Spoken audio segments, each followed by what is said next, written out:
Assalamu alaikum everyone. I hope you would be fit and fine and doing well. So we are going to start a new topic of the novel Return of the Native. As we have been reading or discussing the other topics of this novel. So here is in today's lecture we are going to discuss the Acton Heath as a character, as we have already discussed it, but there was some of the aspects that was remained to discuss. So let's begin with the character of Acton Heath, but after that we will discuss a bit analysis of the other characters as well, like the major characters of this novel.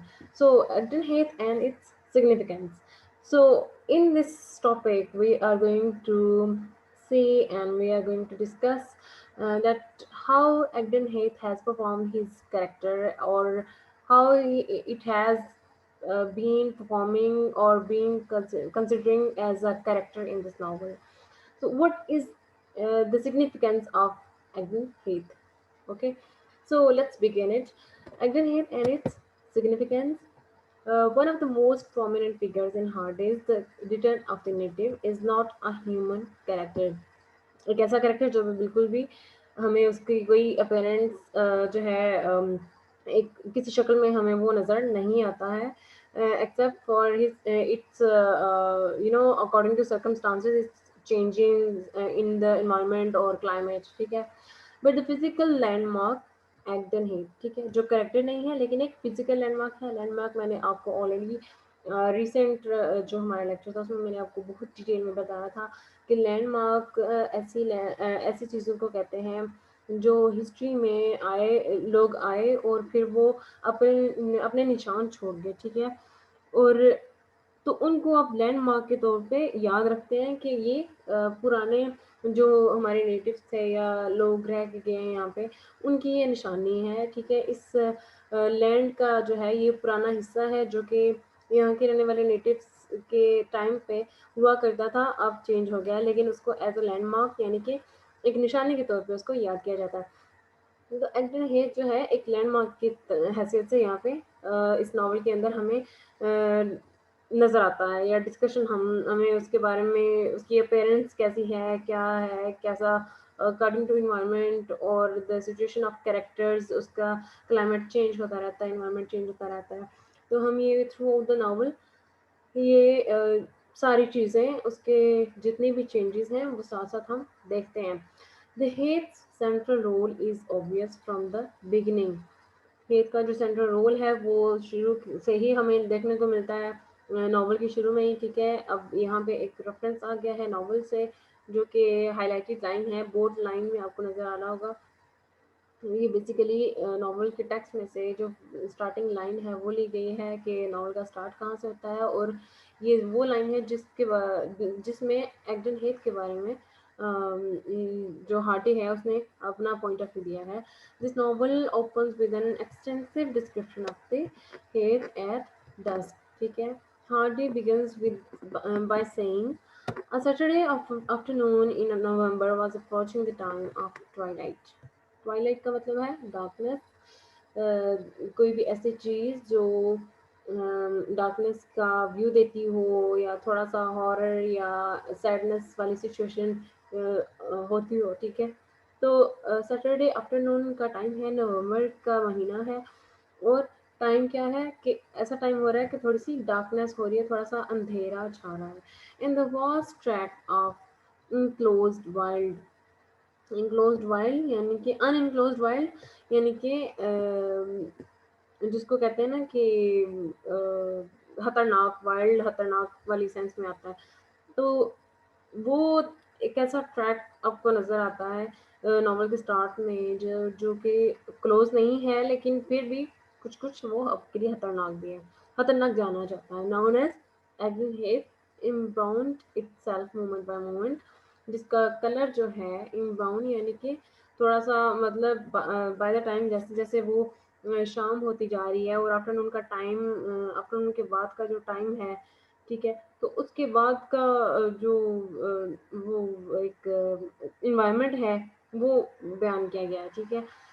तो moment by moment उसकी जो situation है वो change हो रही है। तो brown का मतलब है कि कोई वजह बनती है ना किसी चीज को, लाइक टू मेक और टू कॉज ऑफ डार्कनेस, ठीक है। तो इन ब्राउन उस सेंस में आता है।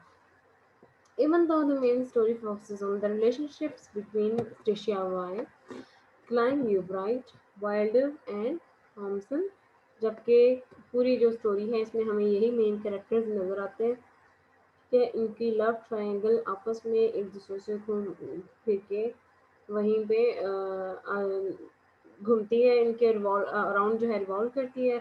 So the hate is the central figure. इनके दरमियान जो बेसिक कैरेक्टर है, वो जो सेंट्रल फिगर है वो हमें हेट की शक्ल में नजर आता है। कैसे नजर आता है अभी हम फर्दर इसको देखेंगे। Many of the events occur on और अराउंड एक्टन हेथ। बहुत सारे इवेंट्स आते हैं, बहुत सारे उनके जो कल्चरल इवेंट्स हैं वो भी आते हैं, लेकिन जो हेत है वो अपने टाइम पे वो उसके अराउंड वो उसकी अक्रेंस हो रही है। And equally as important all of the characters have their own special relationship with heath. जैसे और इसकी अक्रेंस कैसे हो रही है, जैसे दूसरे कैरेक्टर्स इंपॉर्टेंट है वैसे ही ये भी इम्पोर्टेंट है, और इक्वली ही इसकी परफॉर्मेंस नजर आ रही है, और इक्वली ही इसका रिलेशनशिप दूसरे कैरेक्टर्स के साथ नजर आ रहा है हमें। It is a face on which time makes, ठीक है, अ face on which time makes but little impression. एक ऐसा, अब कह लें कि चेहरा जिसका अगर हम लिटरली इसका मीनिंग देखें तो एक ऐसा चेहरा जिसपे ऑन विच टाइम मेक्स, जिसपे वक्त अपना आप, जैसे कहते हैं ना हम कि जो एक्टिंग हेट है ये अपना आप जो है एक ऐसा चेहरा जिसपे वक्त करे कि लिखा जा रहा है कि किसका कैसा वक्त होगा या किसको क्या वक्त फेस करना पड़ेगा, ठीक है। और face on which time makes but little impression. वक्त उस इसको वक्त के अंदर यानी कि फेट के अंदर, करेक्टर्स के फेट के अंदर इसको लाया गया है, और इसी की वजह से उनकी फेट डिटर्मिन है। बट लिटिल इम्प्रेशन यानी कि हमें इसके इम्प्रेशन बहुत कम नज़र आते हैं, लेकिन इसकी परफॉर्मेंस या इसकी चेंजेस हमें ज़्यादा नज़र आते हैं। The nature of human beings in fleeting and insignificance as compared to the permanence of the hate। यानी कि जो नेचर है ह्यूमन बींग्स की वो तो फ्लीट करती रहती है इधर उधर, लाइक कभी बहुत अपर कभी डाउन इस तरह से, लेकिन जो उनकी जो है ना इनसिग्निफिकेंस है, यानी कि उस तरह से उनकी सिग्निफिकेंस हमें नज़र नहीं आती है कि कौन कैरेक्टर कहाँ पे किस तरह से है, किस तरह होना चाहिए ये वो, लेकिन जो हेत है उसकी परमानेंसी हमें नज़र आती है कि वो परमानेंट है, चाहे कैरेक्टर कोई भी हो। अकॉर्डिंग टू द इन्वायरमेंट हेत का जो, अकॉर्डिंग टू द कंडीशन हेत की का इन्वायरमेंट और इसका क्लाइमेट जो है अकॉर्डिंगली ये चेंज होता हमें नज़र आता है as compared to the characters. Avram Fleischman, in The Buried Giant of Egdon Heath, regards Egdon Heath as a figure। ये एक क्रिटिक है, उसका रेफरेंस आ गया है, और वो एग्डन हेथ को एज अ फिगर जो है उसने अपने कमेंट में एज अ फिगर डिक्लेयर किया है। In both narrative senses of figure and as a person and as a trope, यानी कि अगर हम एज अ फिगर और एज अ पर्सन भी देखें तब भी हमें इसका कैरेक्टर जो है एक कैरेक्टर के तौर पे हमें ये नज़र आता है। तो अगर हम ओवरऑल एक क्लाइमेट की हैसियत से देखें तो तब भी हमें जो है ये इसी तरह से इसकी इंटरफेरेंस जो है नज़र आती है, ठीक है। अगर ट्रॉप का मतलब होता है किसी चीज़ को सिंबलाइज करना, जो किसी चीज़ को सिंबलाइज करता हो, तो हमें बेसिकली हर करेक्टर के अकॉर्डिंग जो है हर इवेंट के अकॉर्डिंग हमें इसका जो है इस तरह से हमें इसकी परफॉर्मेंस नजर आती है कि हम इसको सिंबलाइज कर सकते हैं किसी चीज़ के साथ, ठीक है। तो हम ये कह सकते हैं कि इसका ये जो फॉर्म है या इस टाइम पे ये फलां चीज़ है या स्टॉर्म है, डार्कनेस है, इस चीज़ को प्रेजेंट कर रही है कि जैसे कुछ वायलेंस या कुछ गलत नुकसान होने वाला है, ठीक है। So Hardy says the heath becomes full of watchful intentionals, यानी कि बिल्कुल जो है ना कह लें कि let's see, read out the line. When other things sank brooding to sleep, the head appeared slowly to awake and listen. यानी कि जो हेत है इसकी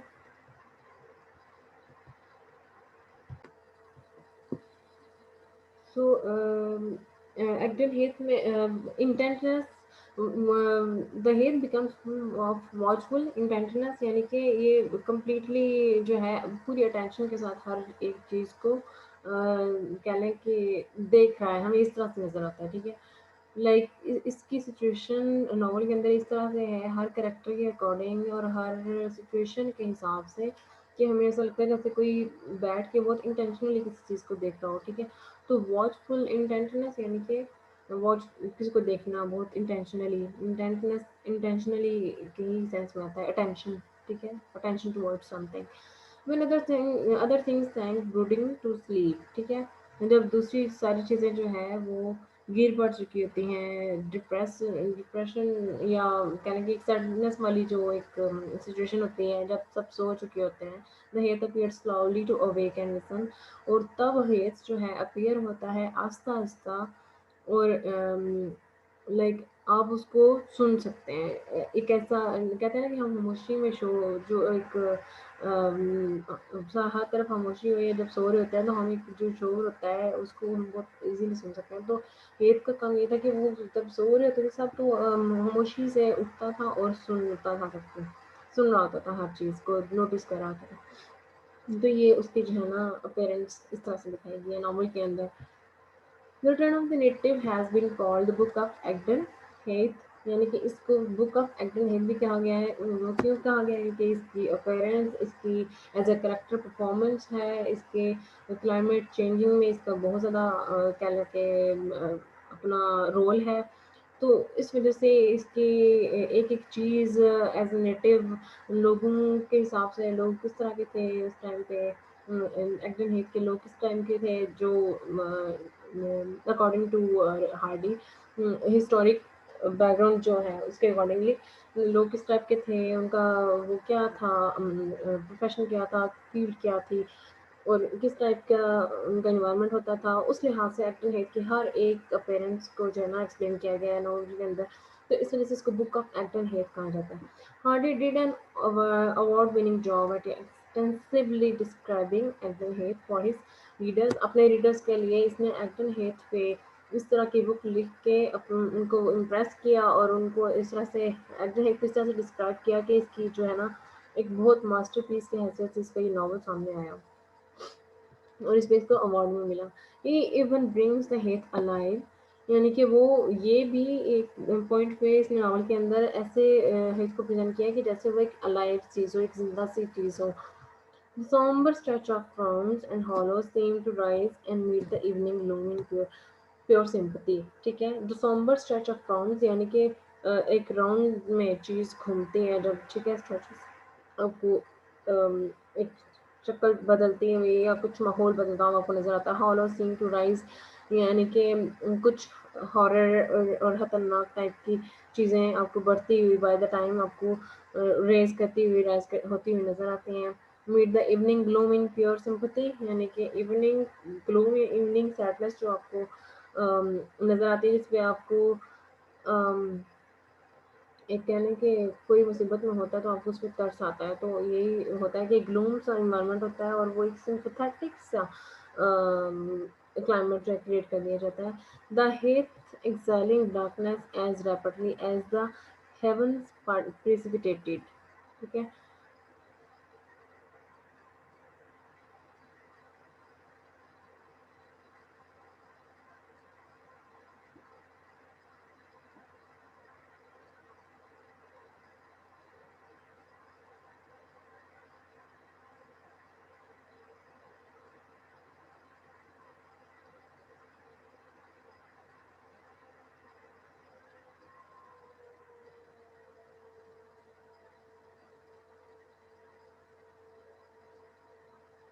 तो हेथ क्या करता है कि डार्कनेस एक्सेल करता है, यानी कि हम कहते हैं ना इनहेल करना और एक्सेल करना, सांस लेना और छोड़ना। तो हेथ का क्या था, काम था कि ये डार्कनेस खारिज करता था ना एक किस्म का, इस तरह से हम इस सेंस में कह सकते हैं। एज रैपिडली, इस तरह से कंटिन्यूसली और फौरन से, as the heaven precipitated it, यानी कि जैसे इसको जो है वो टिपिकली जो है ना, इसको कह लें कि एक सडनली अनएक्सपेक्टेडली अपीयर होने का जो है वो कहा गया हो, ठीक है, एक काम दिया गया हो। The hate proves physically and psychologically important throughout the novel। हमें इसकी फिजिकल अपेयरेंस और इसकी साइकोलॉजिकल इसका इफेक्ट जो कैरेक्टर्स पे होता है हमें वो भी थ्रू आउट द नॉवल नज़र आता है, जो कि बहुत ज़्यादा इम्पोर्टेंट लगा है और है, क्योंकि ऐसा करेक्टर हम इसलिए इसीलिए इसको डिस्कस कर रहे हैं। Characters are defined by their relation to the heath. Characters को इस तरह से डिफाइन किया गया है कि इनका हेट से बहुत गहरा जैसे रिलेशन हो। In the weather patterns of the heath, और जो उसके वेदर वेदर पैटर्न है, यानी कि मौसम बदलता है जिस लिहाज से इसका उस पैटर्न को भी हम देखते हैं, कह सकते हैं इसका रिलेशन बहुत स्ट्रांग है करेक्टर्स के साथ। Indeed it almost seems is as if the characters are found by heath itself. ऐसा लगता है जैसे ये करेक्टर जो है खुद हेट की जो है वो हेट नहीं इनको इन करेक्टर्स को बनाया है। तो नेक्स्ट अब एग्जांपल आ जाती है कि कैसे और कब और किस कैरेक्टर में हमें कैसी चीज़ें ये नज़र आती हैं। डिगोरी वन का करेक्टर है red from head to toe, यानी कि सर से लेकर पाँव तक, is an sorry for the inconvenience, head to toe यानी कि सर से लेकर पाँव तक उसकी अपीयरेंस कहती है कि वो क्योंकि उसका काम था जो शिप्स पे रेड कलर जो लगाया जाता है वो डिलीवर करता था। तो उसका रेड जो है वो कलर उसके फेस पे भी नजर आता था, उसके टू पे भी, और जैसे मैंने आपको बताया था कि वो हेड टू टो जो है ना उसका उसकी पेरेंट्स ऐसी थी कि वो जैसे रंग में उस जो है ना वो नहाया हो इंसान, इस तरह से वो नजर आता था। Is an actual embodiment of the muddy earth, यानी कि ज़मीन पे होने वाले, जैसे आप लोग कहते हैं ना कि कीचड़ में जैसे एक बंदा नहाया होता है, तो इस तरह की उसकी जो है ना वो अपीयरेंस थी। तो यहाँ पे हेथ का कहा जाता है कि एग्डन हेथ में एज ए नेटिव वो रह रहा है, तो वो उसी की नेचर में अपने आप को उसने ढाल लिया हुआ है, उसकी अपीयरेंस हमें इस तरह से नजर आती है। Eustacia Vye seems to spring directly from the heath, यानी कि वो डायरेक्टली हेथ को जो है वो हमें क्रिटिसाइज करती हुई नजर आती है, और उससे इरिटेट होती हुई जो है ना हमें थ्रू आउट द नॉवल नजर आती है। As a part of Rainbarrow itself, यानी कि इन चीज़ों अगर उससे हट के देखा जाए तो वो रेन बैरो मतलब एक अलग चीज़ है कि वो रात को निकलती थी और इनको जो है वो देखती थी, व्यू देखती थी, ठीक है। When she is first introduced, जब हमें पहली बार इस दिशा के बारे में पता चलता है नावल के अंदर और हमें इंट्रोडक्शन उसका मिलता है, तो हमें सबसे पहली चीज़ जो है वो नज़र आती है कि वो रेन बैरो का व्यू ले रही होती है और बोन फायर पे वर्ल्ड को बोन फायर का सिग्नल देके इन्वाइट करती है। तो हमें यहाँ से एक इसकी ये पता चलती है कि वो डायरेक्टली हेथ पे जो है वो जंप अप करती है कि उससे जो है वो उसके अगेंस्ट अपने जो उसकी सोच है या उसकी जो भी व्यूज हैं वो शेयर करती हुई हमें नजर आती है।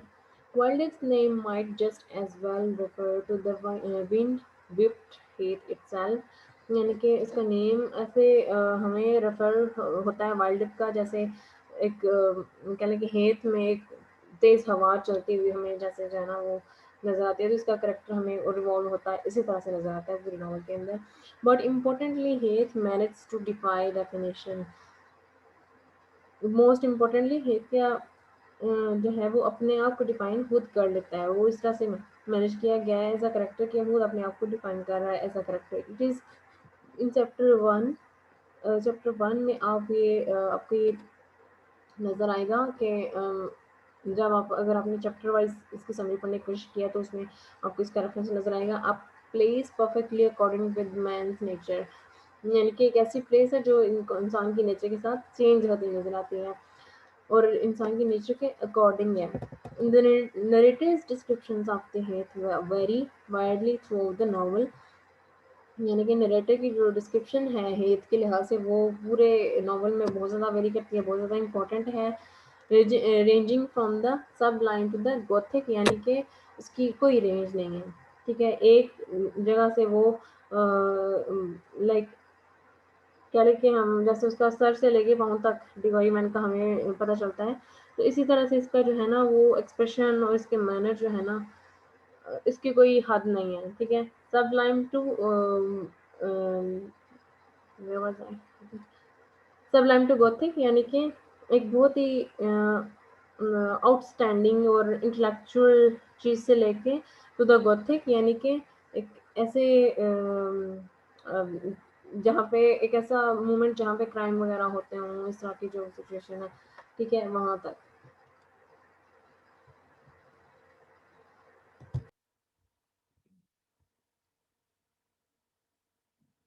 Hardy's description of the hate has a symbolic overtone with philosophy.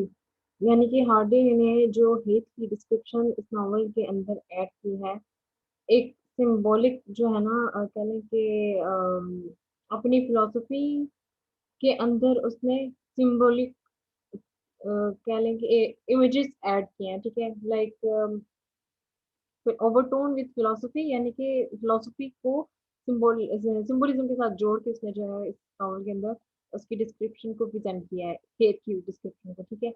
यानी कि फिलॉसफी जो उसने अपनी दी है, फिलॉसफी ऑफ लाइफ और जो उसका है स्टाइल है, आर्ट ऑफ कैरेक्टराइजेशन है, ठीक है? इसमें सारी उसने जो है ना वो इमेजरी और सिंबोलिज्म को ऐड किया हुआ है, ठीक है?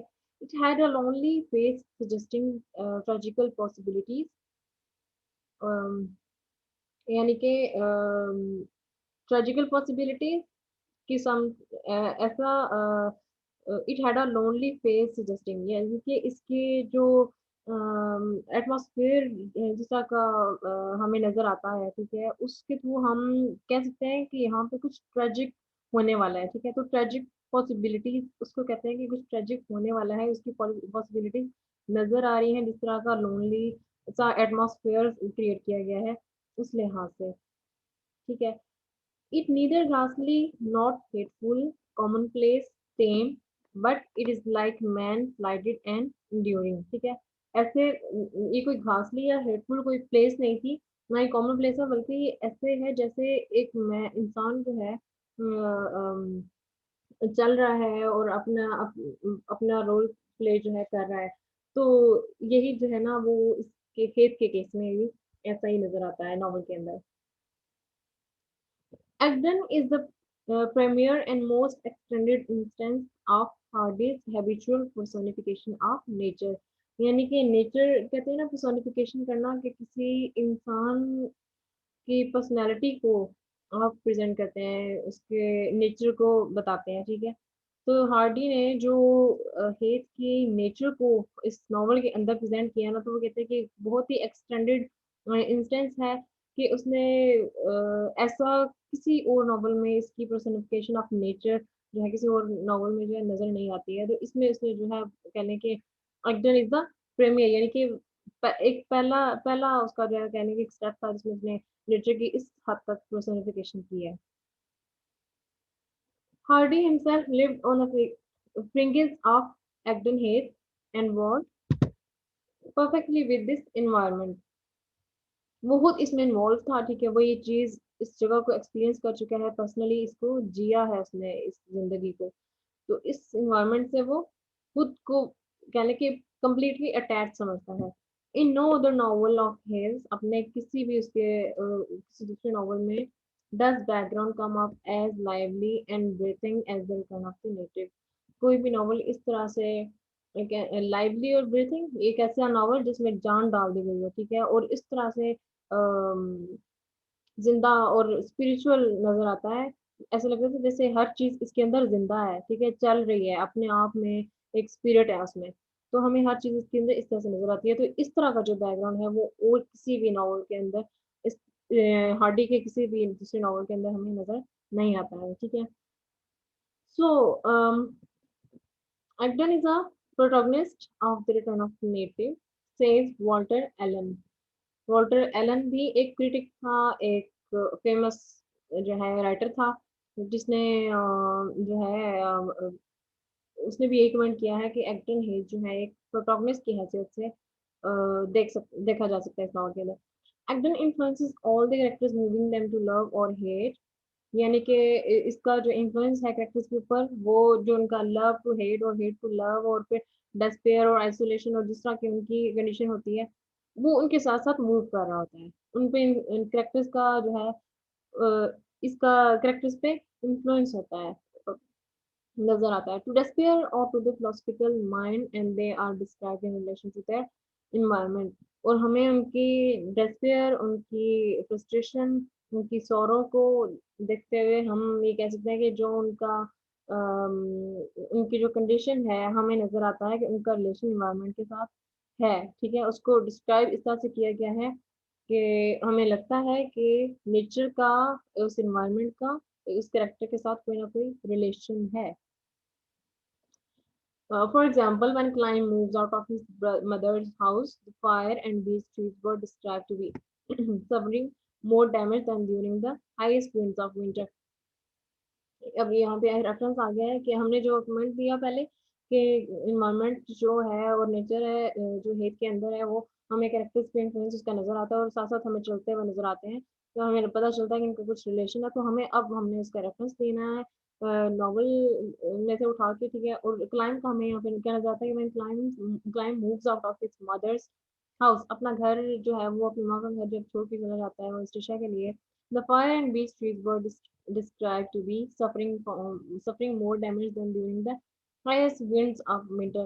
सर्दियों में जो तेज हवाएं आमतौर पे चलती हैं, ठीक है, उससे भी ज्यादा उस टाइम पे जो है ना वो डैमेज टाइप की एक मतलब तेज हवाएं चल रही होती हैं। और बीच के पास जो ट्रीज होते हैं वो भी तेज हवा की वजह से वो जो है अच्छी खासी उनकी क्या है कि दे वर सफरिंग फ्रॉम डैमेज। ठीक है, तो फायर और इस तरह की जो है ना वो नज़र आती है। लाइक जैसे एक आप अक्सर नॉवेल्स पढ़ते हैं तो बताया जाता है कि फलां कैरेक्टर जो है उसने, फॉर एग्जांपल क्लाइम की एग्जांपल ले लेते हैं कि जब उसने अपना घर छोड़ा तो वहाँ पे इस तरह की डिस्क्रिप्शन दी गई होगी कि उसने अपना घर छोड़ा और उधर मौसम कैसा था, तेज हवाएं चल रही थी, उसमें विंटर सीजन था और the cold winds were blowing towards their damage, इस तरह से।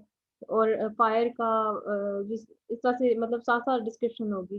तो ये जो डिस्क्रिप्शन है ये नेचर का जो इन्वायरमेंट है ना और जो करेक्टर की परफॉर्मेंस है वो दिखाती है कि नेचर का क्या ताल्लुक है इस करेक्टर के साथ। लाइक जैसे वो अपनी मदर से लड़ झगड़ के गया था, तो लड़ना झगड़ना यानी कि एक किस्म का डैमेज, एक डार्कनेस और एक वॉलेंट को फैलाता है। तो ये चीज जो है फायर और जब डार्कनेस और जो इस तरह की जो चीजें हैं, हम कहते हैं ना कि ये अक्सर किसी हथौड़े को प्रेजेंट करती हैं। तो ये इसी वे में जो है ना वो कहा जा रहा है विंड्स ऑफ विंटर। जब हम कहते हैं ना तेज हवाएं चलती हैं, तो बहुत पुराने जमाने के जो लोग हैं वो ये मानते हैं कि तेज हवाएं चल रही हैं तो इसका मतलब है कि किसी के साथ कुछ गलत हो रहा है, उनका ये मानना होता है। और अभी भी कुछ काफी लोग ऐसे कहते हैं कि मौसम इस तरह से है, कोई शायद फोत हो जाता है तो वो कहते हैं कि मौसम है तो देखो मतलब इस तरह से, ये मतलब वो मानते हैं कि नेचर का कोई ना कोई इन्फ्लुएंस होता है इंसान की कैरेक्टर पे या कंडीशन पे। तो same as case with the character of Clym here. ठीक है, यही है कि वो जब वो उसने घर छोड़ा तो इस तरह की तेज हवाएं चल रही थी और बीच ट्रीज पे वो मतलब दे वर अबाउट टू डैमेज, इस हद तक से हवाएं चल रही थी। और फायर का जो है वो अम, खतरा था या डर था या डिस्क्रिप्शन इस तरह की वहां पे दी गई है। The wasting sap would bleed for many days to come. ठीक है, okay. The two most resistant characters to the hate are clearly Stacia and Wilder. Their intense disgust is revealed in their conversation। यानी कि पूरे novel के अंदर अगर हम hate से रिलेटेड रिलेट करें किसी अगर किसी करेक्टर को बेसिकली जो एक्चुअली हेट से यू कैन से कि उनका ज़्यादा इन्फ्लुएंस है, वो हम कह सकते हैं कि स्टेशिया का और वाइल्डर है। स्टेशिया को का तो इसलिए है क्योंकि उसने हेट को एक्सेप्ट नहीं किया कभी। ठीक है, और वाइल्डर क्योंकि वो उसकी नेचर ऐसी है कि वो क्या लें कि जैसे वॉयलेंट फैलाना और इस तरह के उसके नेचर के हवाले से इन्वायरमेंट क्रिएट किया गया। Their intents discussed is revealed in their conversation. उनकी अपनी कॉन्वर्सेशन के थ्रू भी हमें जो है ना वो पता चलता है कि क्लियरली वो दोनों जो हैं अपने अपने इन्वायरमेंट से किस तरह से इन्फ्लुएंस है। ठीक है, तो ये उनकी वर्ड्स के भी थ्रू है। नीचे रेफरेंस जो है ये बुक का ही टेक्स्ट है, जो नॉवल है उसमें से है। You hate the heath as much as ever. अब ये वाइल्ड स्टिशा को कह रहा है कि you hate the heath as much as ever, यानी कि तुम इतनी नफरत करती हो हमेशा से, जितनी तुम करती थी उतनी अब भी तुम नफरत करती हो, जितनी कर सकती हो उतनी करती हो। एंड दैट आई नो, जो कि मैं जानता हूँ, आई डू, मैं भी जानता हूँ। This my cross my misery and will be my death, यानी कि वो कहता है कि मेरी मिजरी, मेरी डेथ और मेरे साथ जो कुछ भी होगा वो इसी यहीं पे होगा, ठीक है। तुम बेशक नफरत करती हो लेकिन मेरी डेथ, मेरे मैं जो भी लिमिट्स क्रॉस करूंगा, या ये टिस का जो वर्ड है ना, ये हम कहते हैं ना समटाइम्स बोलते हुए हमारे मुंह से निकलता है उप्स, या ओ ये क्या हो गया, या ऐसा हम कहते हैं। तो उसने इस like my cross my misery and will be my death, तो मेरी मिजरी, मेरी फेटल जो भी मेरी फेट है वो यहीं पे होगी। तो दोनों की देख लें, एक्सेप्टेंस देख लें दोनों की, कि वो उसके अगेंस्ट थी और उसके फेवर में था। It is ironic when Stisha says that she is setting for his fatal journey। जब ये आयरॉनिक है कि वो जो है उसने अपने आप को एक फटल जर्नी के लिए यहाँ पे सर्विस कर दिया। उसे लगता था कि यहाँ पे जो है ना मेरे लिए जो भी कुछ होगा वो खतरनाक ही होगा, मेरी जर्नी खतरनाक ही होगी। उसने ये एक्सेप्ट कर लिया था, ये कहने कि उसने मान लिया था खुद से ही। उसे कोई उम्मीद नहीं थी कि मैं जिस तरह से वो यहाँ पे रह रही थी, उसे उम्मीद नहीं थी कोई भी कि मैं यहाँ से जाऊंगी, या जिस तरह से हेट वहाँ के लोगों का के हालात वह क्या थे, और जिस तरह से वहाँ पे वो रह रही थी, उसे उसकी एक्सेप्टेंस नहीं थी। उसने एज अ फैक्टर जर्नी जो है ना एक्सेप्ट कर लिया था। We also get an insight to the way Stisha is feeling through the storm when Hardy says, यानी कि एक उसके अंदर तूफान चल रहा था कि उसका बस नहीं चल रहा था कि वो यहाँ से निकल जाए। हार्डी का क्या कहना है? when Hardy says never was harmony more perfect than that between the chaos of Hermione and the chaos of the world without। यानी कि never was the harmony होता है ना, हमांगी को कहते हैं, ठीक है। more perfect, जो हमारी है कभी भी इस तरह से परफेक्ट नहीं होती है, यानी कि दो लोगों का या दो चीजों का जो आपस में उनकी जो हार्मनी होती है वो कभी भी परफेक्ट नहीं होती, उसमें कोई ना कोई कमी होती है। Then that between the chaos of her mind, जो कि उसके एक माइंड की कंफ्यूजन थी, क्योस कंफ्यूजन को कहते हैं। And the chaos of the world without, ठीक है, और दुनिया और उसकी जो कंफ्यूजन है, और जो उसके आसपास की जो दुनिया है, ठीक है, उसकी लाइक कंफ्यूजन कह लें कि the chaos of the world without, यानी कि दुनिया में जो आप रहते हुए एक कंफ्यूजन है, एक माइंड में आपकी कंफ्यूजन होती है, तो दोनों में परफेक्शन कभी भी नहीं आ सकती। दोनों में हमारी जो है ना जहाँ पे भी हो उस तरह से नहीं होती, दोनों में परफेक्शन नहीं आती है कभी भी। Hardy describes her as the raw material of a divinity whose celestial imperiousness, love, wrath, and fervor had proved to be somewhat thrown away on Netherward Agden। तो ये raw material of our divinity whose celestial imperiousness, यानी कि ये सारे impressions हैं। celestial imperiousness,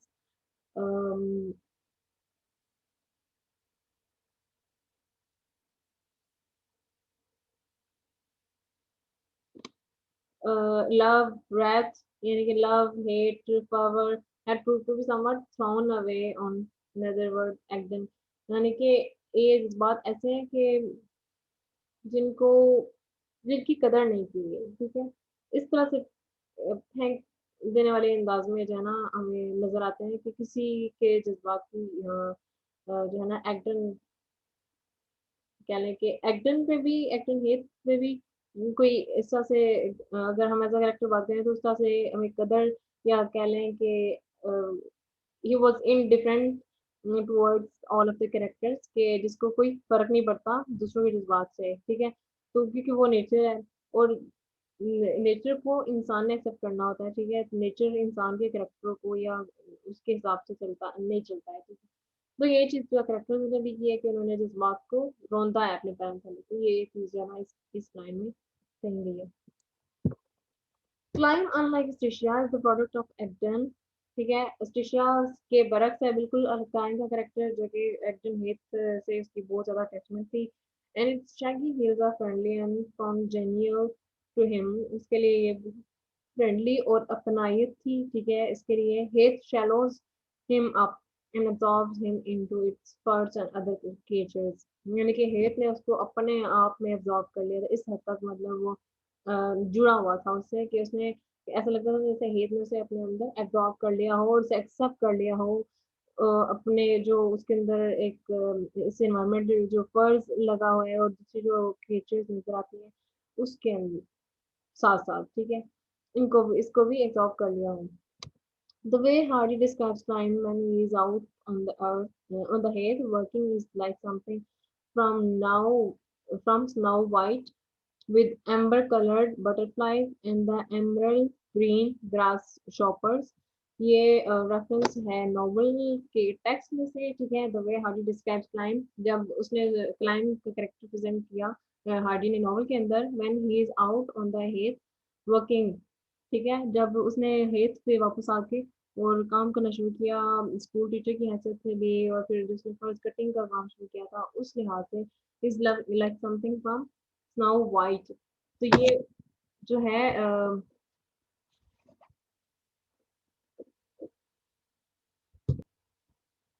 तो ये character ऐसा है कि जैसे स्नो वाइट का मतलब है कि कोई बहुत ही प्योर वाइट कलर होता है, तो कहते हैं एम्बर कलर्ड बटरफ्लाइज, यानी कि एम्बर कलर की जो बटरफ्लाइज हैं उसकी तरह, मतलब एक ऐसा कैरेक्टर जो अपने आप में बिल्कुल प्योर है और क्लियर है और शफाफ है, ठीक है। एंड एम्बरल्ड मीन्स ग्रास शॉपर, जिसका अपनी जमीन से बहुत गहरा ताल्लुक है और जिसको उसकी ग्रीनरी से, उसकी चाहे गंध है या जो भी है, उसको बहुत ज्यादा उसकी अटैचमेंट है। तो वो जो जिस तरह से उसने काम शुरू किया था उसका, उसको इस तरह इन वर्ड्स के थ्रू प्रेजेंट किया है कि अ, उसके जो है ना बिल्कुल साफ साफ और प्योर है अंदर से, और उसकी ये जो जितना भी गंध हो या चाहे ग्रास शॉपर्स हो या ग्रीनरी हो या कुछ भी है, वो उसके लिए कोई मैटर नहीं करता। उसने वहां पे काम करना शुरू किया, उसने यही समझा कि मैं यहाँ से काम करके अपने लिए कुछ लाइक पर्स कटिंग करके ही अपना कुछ अर्निंग कर सकूं अपने लिए। If climb is the child of faith, अगर क्लाइंट जो है लगता था कि वो लग उसके अटैचमेंट को देखते हैं हम कह सकते हैं कि वो अगर उसका एक बच्चे की हैसियत से था उसके लिए, हेथ के लिए, तो Eustacia is haunted by the Heath.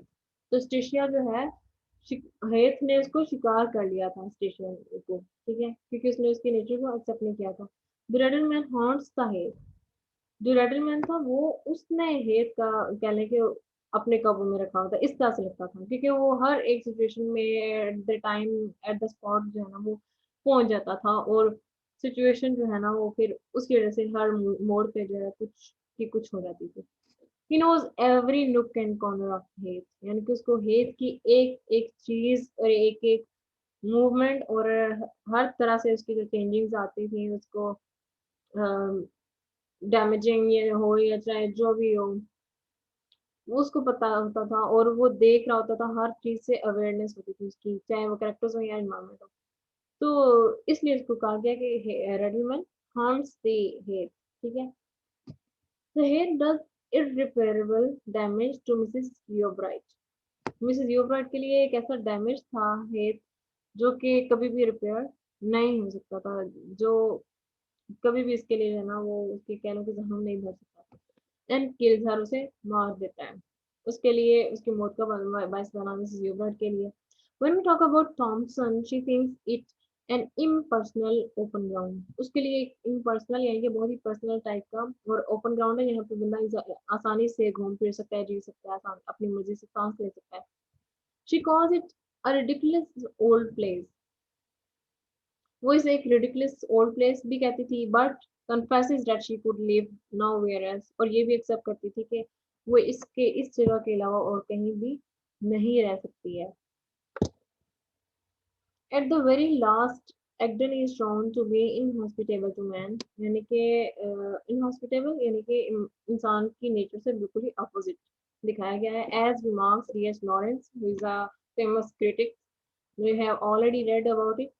Agden, whose dark soil was strong, ठीक है, जिसकी मट्टी भी जो है ना वो बहुत ज्यादा स्ट्रॉन्ग थी, and crude and organic as the body of a beast, एक एक शैतान की जो जिस्मानी ऑर्गेनिक और एक जिस्मानी कह लो कि पैदाइशी उसकी जो एक मजबूती होती है और डार्कनेस होती है ना, वो एक्डन के अंदर थी। The dark spirit of nature seems to be ready to indulge the whole scenario. जो डार्क spirit थी वो लगता था कि ये सारा जो है ना, ये नेचर सारी होल सिनेरियो को कंट्रोल कर रही है और खा जाने के लिए या हड़प जाने के लिए जो है वो तैयार है। When human figures to finally appear, जब ह्यूमन फिगर्स अपीयर होते हैं, they seem insignificant against the backdrop of the indifferent ruthless Egdon Heath.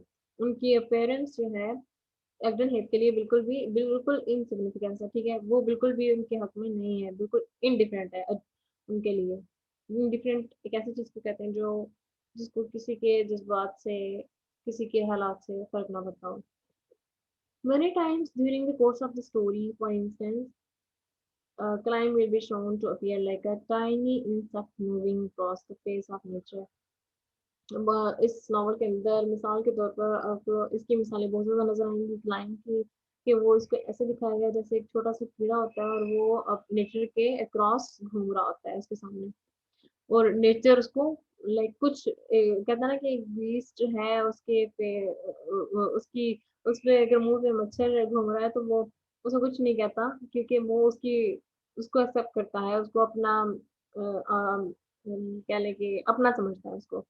तो यही इसके केस में है कि वो क्लाइम और नेचर का ऐसा रिलेशन है कि वो एक कीड़े की तरह उसके फेस पे घूम रहा होता है नेचर के, और नेचर की वजह से उसको जो है ना वो कह लें पर्सनली उस पर कोई इफेक्ट नहीं पड़ता। These elements behave as a setting and a symbol, and the way their main characters are shown in the relation to their surroundings demonstrate Hardy's theme। यानी कि ये सारे एलिमेंट्स और सारे सिंबल्स और सारी सेटिंग जो है यही डिमोन्स्ट्रेट करती है कि हार्डी की थीम क्या है। और ये थ्रू लास्ट लाइन यहाँ पे हमें पता चलता है, man lives his life in a universe, इंसान दुनिया में अपनी जिंदगी गुजारता है, that is at least indifferent to him, जो कि उसके लिए अजीब व गरीब है, एंड मे बी हॉस्टाइल, और जो उसके लिए डिफिकल्ट भी हो, ठीक है, हो सकती है, अजीब व गरीब भी हो सकती है। तो जिसमें उसकी अपनी मर्जी से कुछ ना हो, ठीक है, बिल्कुल अनफ्रेंडली सा जो इन्वायरमेंट हो वो अनफ्रेंडली हो, ठीक है, हॉस्टाइल अनफ्रेंड को कहते हैं, अनफ्रेंडलीनेस को कहते हैं। Okay, so this was about the character of Egdon Heath, जो कि हमने ड्यूरिंग क्लास में मैंने आपको एक्सप्लेन किया था, और रिसेंट जो हमारा लेक्चर हुआ लास्ट वीक क्लास में, वो भी उसमें भी अगर आपने फाइल ओपन करके देखते हो पीडीएफ फाइल, तो उसमें as a character actor heath का अगेन जो है बताया गया है, और क्यों बताया गया है, क्या उसकी डिमॉन्स्ट्रेशन है, उसकी डिस्क्रिप्शन क्या है, वो सारा वेसेक्स के रेफरेंस से ऑलरेडी डिस्कस हो चुका है, ठीक है। सो यहाँ पे अब कैरेक्टर्स के लिहाज से हम देखते हैं कि उन कैरेक्टर वाइज हर एक कैरेक्टर कैसा था और उसकी आगे परफॉर्मेंस क्या थी। और आई नो ऑलरेडी एक लेक्चर कैरेक्टर एनालिसिस पे हो चुका है, लेकिन फर्दर यहाँ पे मैंने इसे ऐड किया है ताकि आपके पास डाटा काफ़ी सारा हो जिसमें से आप एटलीस्ट कुछ तो याद कर सकेंगे, ठीक है। So let's go up with the character of Climb Ubright, the hero of the novel. Climb Ubright is the hero of the novel when the story begins. जब स्टोरी शुरू होती है, he is 33 years old. ठीक है, वो उसकी 33 years age है. He is young and attractive. That Astacia falls in love as soon as she sees him. वो इतना attractive और young है कि Astacia को देखते ही उससे मोहब्बत कर बैठती है. Hardy himself loved this character. He says, "Climb is the nicest among my characters." यानी कि जो हार्डी का अपना कमेंट था क्लाइम के लिहाज से, उसका कहना था कि मेरे जितने भी कैरेक्टर्स हैं उनमें से जो फेवरेट कैरेक्टर है वो ये है, सबसे नाइसेस्ट कैरेक्टर है। His simplicity and lack of ambition। अब हम उसके कैरेक्टर पे तो हमने थोड़ा सा कमेंट कर लिया, अब हम देखते हैं कि उसकी लैक ऑफ एम्बिशन क्या थे, ठीक है, जो कि ऑलरेडी ये भी पहले भी हम डिस्कस इस पे कर चुके हैं। सेल्फ सेंटर्ड कितना था, डिटर्मिनेशन इसके अंदर कितनी थी, कितना हार्श था, और सिंपलिसिटी इसके अंदर कितनी थी, ये एक दफ़ा फिर मैं वन बाय वन डिस्कशन करने जा रही हूँ। तो आई होप कि आप फोकस करेंगे, कुछ तो है सीखेंगे, कुछ ना कुछ सीखने की कोशिश करेंगे, आई होप। उम्मीद ही कर सकती हूँ क्योंकि आप लोग इस तरह से रिस्पॉन्सिव नहीं है। Okay, Clive's father was a humble farmer, but his mother came from a superior family. यानी कि उसका फादर जो है एक बहुत ही हम्बल और पोलाइट टाइप का फार्मर था। उसकी मदर जो है एक सुपीरियर फैमिली से, यानी कि एक अपर क्लास से बिलोंग करती थी उसकी mother. Clive had inherited the simplicity of his father. उसके अंदर जो सिंपलिसिटी का रोल या जो एस्पेक्ट हमें नजर आता है वो उसके फादर से उसको मिला है। He does not like the sophistication of life. वो जिंदगी की कॉम्प्लिकेशंस को और कंफ्यूजन को नहीं पसंद करता था। ही though lived in Paris, वो पेरिस में रहता रहा। yet he had no snobbery, यानी कि उसने कोई स्नोबरी वहाँ पे नहीं की, कोई उसने चोरी चकारी वाला चक्कर जो है हेरा फेरी नहीं करने की कोशिश की। His character is his lack of ambition, यानी कि उसका करेक्टर जिस तरह से अ, उसका रोल था करेक्टर में, उसमें लैक ऑफ एम्बिशन हमें बहुत ज़्यादा नज़र आती है। कैसे? If he had been ambitious, अगर वो एम्बिशियस होता, he would have struggled hard to win worldly success. तो अगर वो इतना एम्बिशियस होता तो वो अपनी सक्सेस को हासिल करने के लिए जान तोड़ मेहनत करता, जो कि उसने नहीं की। उसने गिव अप कर दिया था। उसने मेहनत की भी तो स्कूल टीचर की हैसियत से अगर करना शुरू की तो उसकी आईसाइट कमज़ोर हो गई, मतलब उसका करने का तरीका थोड़ा गलत था। और फिर उसके बाद वो इसको कंटिन्यू ना कर सका, और शायद कहा जाता है कि इसके लिए वो स्ट्रगल शायद उसकी उस तरह से नहीं थी, किसी और तरीके से वो कर सकता था। और लाइक वर्ल्डली सक्सेस में वो उस तरह से एम्बिशन हमें नजर नहीं आता। अगर उसने किसी काम को करने का इरादा किया था तो उसने ये नहीं किया कि मैं उसको कंप्लीट कर लूँ या मैं इसको करके रहूंगा। नहीं, उसने एक शुरू किया और फिर हार मान ली और फिर दूसरा शुरू कर दिया और फिर तीसरा। His simplicity and lack of ambition attracted him towards his native hair. ये उसका उसके lack of ambition और भी थी और सिंपलिसिटी भी थी कि वो अपने नेटिव हेथ की वजह से उनकी तरफ अट्रैक्ट हुआ और पेरिस छोड़ के अपने गाँव अपने हेथ में वापस आ गया। ठीक है। Okay, he is also self centred, जो अपने आप को पहले रखता हो, अपने आप पे ज्यादा फोकस करता हो, सेल्फ सीकर हो। Client has a self sacrificing nature, वो अपने आप को सेक्रीफाइस करने की भी उसके अंदर क्वालिटी थी। Is willing to work for the welfare of the others, दूसरों की अच्छाई के लिए या दूसरों के मुनाफे के लिए काम करने के लिए भी वो विलिंग था, उस इरादा कर चुका था। He is relentless and this caused a great in his tragedy. ठीक है। रिलेंटलेस कहते हैं नॉन स्टॉप, जो बेलगाम को कहते हैं। ठीक है। He is relentless, non stop था। And this caused a great in his tragedy. अपनी ट्रेजेडी में उसका जो बेसिक वजह बनी वो ये थी कि वो अपने आप को कंट्रोल नहीं कर पाया, अपने आप को संभाल नहीं पाया, अपने रिश्तों को संभाल नहीं पाया। ठीक है। नॉन स्टॉप था, यानी कि एक के बाद एक वो फैसला लेता गया। क्लाइम इज इगोटिस्ट, इगोइस्टिक भी कहते हैं। ठीक है। इगोइस्टिक वही जो अपने आप को ज्यादा फोकस दे, अपनी ईगो को अहमियत दे ज्यादा। टेंडर, काइंड था बहुत ज्यादा। एंड काइंड, टेंडर का मतलब भी काइंड ही होता है या फ्रेंडली कह लें। And this virtues are strangely mixed in him with firmness। ठीक है। ये सारी चीजें मिल मिला के उसमें जो फॉर्मनेस था, यानी कि खुद को उसने स्ट्रांग बनाया था, तो वो इन सारी चीजों की वजह से बनाया था। उसके अंदर काइंडनेस थी, हम्बलनेस थी, और भी उसकी इगोटिस्ट जो है उसकी वजह से वो अपने आप को अंदर से स्ट्रांग बना चुका था। अपने सेल्फ सीकर होता है ना इगोटिस्ट, सेल्फ सीकर की सेंस में हम कहते हैं। तो सेल्फ सीकर था, अपने आप के लिए कुछ करना चाह रहा था वो। Mrs. Hubert says to Tricia about him, though he is as gentle as a child with you now, he can be as hard as steel. उसने कहा कि अपने बेटे के बारे में उसने कमेंट किया है कि वो है जितना भी जेंटल है, जितना एक बच्चा होता है उतना ही जेंटल है तुम्हारे साथ, लेकिन अगर वो सख्त होगा तो फिर एक स्टील की तरह तुम्हें नजर आएगा, यानी कि बहुत से ज्यादा सख्त हो जाएगा अगर सख्त होगा तो। ठीक है। सो नेक्स्ट है a promising boy and an unpractical idealism. As a child, Klein was promising all expected great things for him. um, अपने लिए जो है हर चीज जो वो एक्सपेक्ट कर रहा था और उसके लिए वो बच्चे की हैसियत से हमें देखें तो वो प्रॉमिसिंग था कि जो उसने दावा कर लिया वो करने की कोशिश करता था, ठीक है।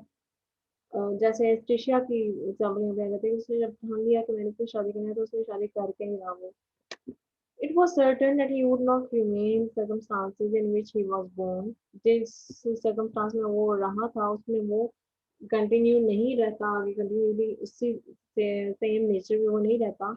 He did all his work in an original manner. अपना जितना भी उसने काम किया वो सारा एक ओरिजिनल मैनर यानी कि हिपोक्रिट होकर नहीं किया। सामने सामने मतलब उसके जो दिल में था वही उसकी जिंदगी में एक्चुअली प्रैक्टिकली वो कर रहा था। Climb appeared to take step forward towards successful life. उसको हम देखते हैं कि वो सक्सेसफुल लाइफ की तरफ अपने स्टेप फॉरवर्ड करता हमें नजर आता है जब वो पेरिस आता है, ठीक है। When he went to Paris, जब वो पेरिस जाता है।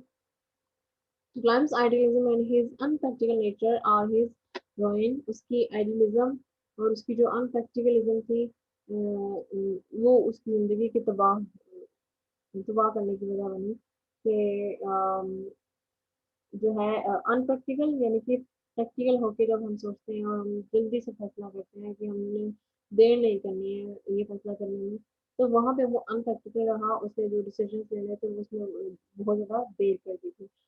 He left his job and began to teach the people of his faith. अपनी जॉब छोड़ के अपने नेटिव्स को पढ़ाने आ गया, ठीक है। तो ये भी उसकी एक आइडियलिज्म थी कि उसने ऐसा सोचा, आइडियलाइज किया कि मैं ऐसा करूंगा, लेकिन वैसा कर ना सका। और अनप्रैक्टिकलिज्म थी कि प्रैक्टिकल होकर सोचता तो वो ये कहता कि तो मैं लोगों के लिए तो काम करूंगा लेकिन मैं अपने लिए यानी कि अपने आप को किस हद तक कामयाब समझूंगा फिर। अगर वो अपनी सक्सेस को भी देखता तो शायद वो ये फैसला ना लेता। His advanced intellect is the cause of his misfortunes. उसकी यही जो एडवांस उसने सोचा था, सोच थी उसकी, यही उसको मिसफॉर्चून की तरफ लेगी। He was the man much before his time.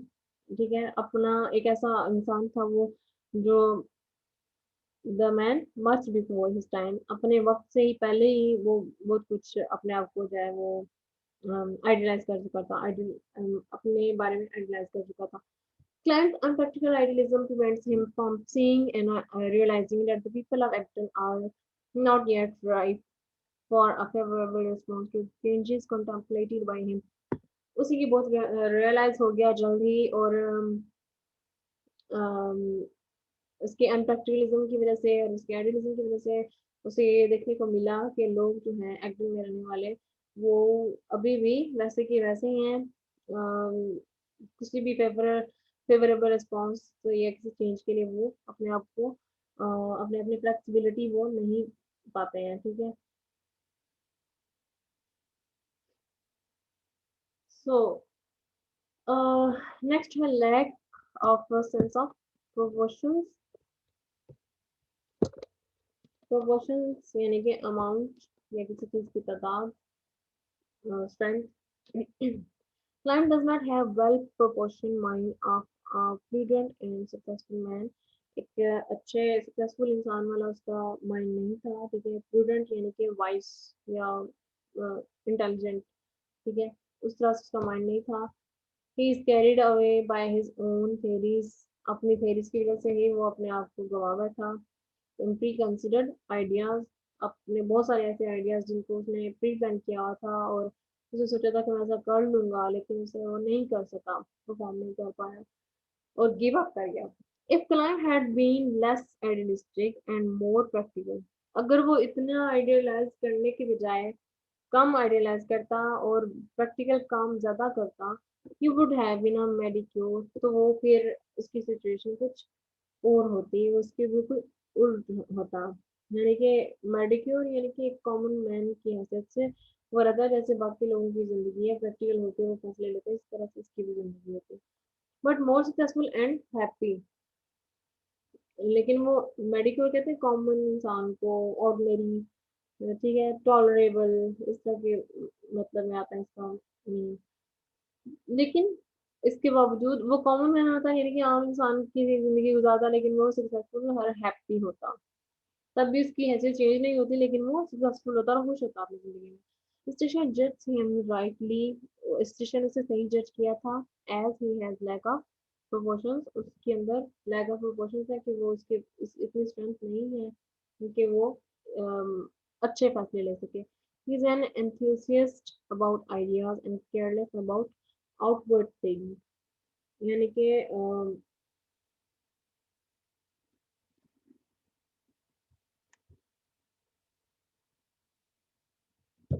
Enthusiasm कहते हैं ना, आपके जो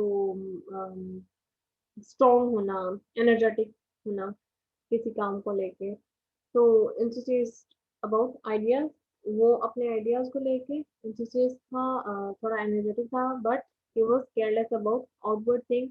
जब इन चीज़ों को इम्प्लीमेंटेशन का वक्त आता था तो वो केयरलेस था उस बारे में। उसने उस तरह से उस लिहाज से वो डिटर्मिन नहीं था। His enthusiasm towards ideas prompts him to leave his business, और उसकी यही enthusiasm जो है वो अनप्रैक्टिकलिज्म जो है उसको मजबूर करती है, या उसको उसके जो है मजबूर करती है या फोर्स कर देती है कि वो ये बिजनेस छोड़ दे। ठीक है, फ्रॉम होता है कोई जो ना किसी चीज को किसी चीज की वजह बनना, ठीक है, या किसी चीज को बढ़ावा देना। तो ये वजह बनी कि वो अपना बिजनेस छोड़ चुका था and launch his noble mission of educating the acting force, यानी कि अपने जो रिवायती लोग हैं उनको पढ़ाने का मिशन उसने शुरू कर लिया। Such people can hardly to do well in life, जो ऐसे लोग जो हैं जो इस तरह के फैसले लेते हैं अपने आप को सक्सेसफुल लाइफ से वो छोड़ के पीछे सारा कुछ छोड़ छाड़ के वापस आ जाना, तो इस तरह के जो लोग हैं वो बहुत ही अपनी जिंदगी में सक्सेसफुल, बहुत ही कम और मुश्किल से सक्सेसफुल होते हैं। तो people can hardly do well in life, अपनी जिंदगी में शायद ही कुछ अच्छा काम या बेहतर कर सकते हैं अपनी जिंदगी में। इस ट्रेजिक ग्रैंडियर, ठीक है, ग्रैंडियर कहते हैं ग्लोरी को, चाम को, या इस समझ में आएगा इसको meaning. Climbs idealism is the tragic flaw in his character, उसकी यही आइडियलिज्म उसका ट्रेजिक फ्लॉ थी। his good qualities as well as in his as well as his shortcomings owe their origin to this idealistic streak। यही उसकी shortcomings और his good qualities as well as his shortcomings, shortcoming यानी कि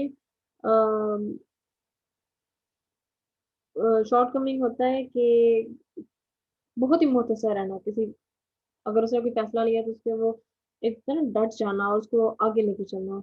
लेकिन उसकी ये shortcoming थी कि वो बहुत ही मुख्तसर था अपने फैसलों को लेके, आइडियलिस्टिक आइडियलिज्म को लेके। तो ये चीज़ जो है ना उसको कहने के शायद आइडियलिस्टिक स्ट्रीम की तरफ ले गई। His simplicity is desire to be a use to others.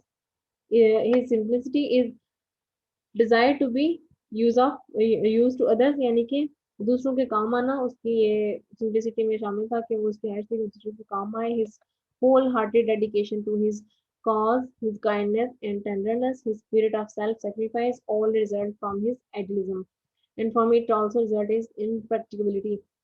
ये सारी क्वालिटीज उसकी जो है ना वो गैलप के जो जिसकी उतनी वार्म हार्टेडनेस थी, जितनी उसकी काइंडनेस टेंडरनेस थी, वो सारी जो है ना उसके एडिटिज्म की वजह से जो है ना वो उसको कॉम्प्लिकेशंस फेस करना पड़ गई उसकी ज़िंदगी में। ऐसा कॉम्प्लिकेटेड लाइफ और ट्रेजेडी के रिजल्ट जो है ना, एज अ रिजल्ट उसको ट्रेजेडी मिली। ठीक है, obstinacy and lack of balance maintain नहीं रख पाया वो।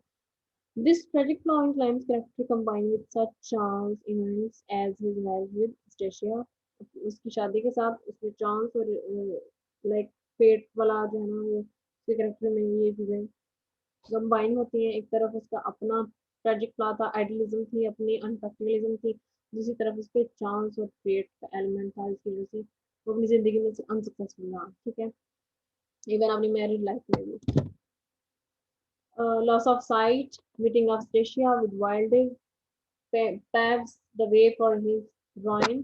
ठीक है, ये यही सारी ट्रेजेडी इसके साथ हुई जो एट द एंड जो है उसकी मदर और उसकी वाइफ की डेथ की सूरत में भी उसको अम, बर्दाश्त करना पड़ा, फेस करना पड़ा। As miseries after miseries are heaped upon him, he rises to the grandeur of a tragic hero. तो हमें एज अ ट्रेजिक हीरो नजर आता है, जितनी मिजरीज मुसीबतों पे मुसीबतें उस पे आई, उसमें उसको जो है वो हमें नजर आता है कि ये सारी चीजें जो है ना वो उसकी ट्रेजिक हीरो होने को प्रेजेंट करती है। सो नेक्स्ट है मिसेस लियोपार्ड का character, a woman of character and a loving mother. No doubt she was a loving mother and a caring, जितना भी उसने अपने बेटे को बचाने की या उसकी केयर करने की कोशिश की, इस लिहाज से उसको एक लविंग और परफेक्ट मदर कहा जाता है। Mrs Yeobright, the mother of Clym, is a woman of firm and determined character. एक डिटरमिन्ड और कोई हार्श टाइप की कहने के कैरेक्टर था इसका, ठीक है। फर्म, एक ऐसा रिजिड सॉलिड किस्म का इंसान जो किसी की ना सुनता हो। She is also a tragic character and dies broken-hearted in the end. Novel के एंड में जिसको अपना मतलब ब्रोकन हार्टेड हो जाती है वो और उसकी डेथ हो जाती है, तो ये इसका ट्रेजिक एंड होता है नॉवेल के अंदर। शी इज मिडिल एजेड, यानी कि नॉर्मल बहुत ज़्यादा बुढ़ी भी नहीं थी वो और यंग भी नहीं थी, मिडिल एज की थी। And it is said that Hardy due her after his own mother. कहा जाता है कि हार्डी ने अपनी मदर का, यानी कि अपनी मदर के बाद इसका जो है कैरेक्टर अपनी मदर से की वजह से ड्रॉ किया इसका character. She is the daughter of a curate and regards herself as superior to the adult folk among whom she is obliged to live because of her marriage with a native of Agden Hill। ठीक है, वो एक curate की wife थी। Curate sorry, she is the daughter of a curate, एक curate की बेटी थी।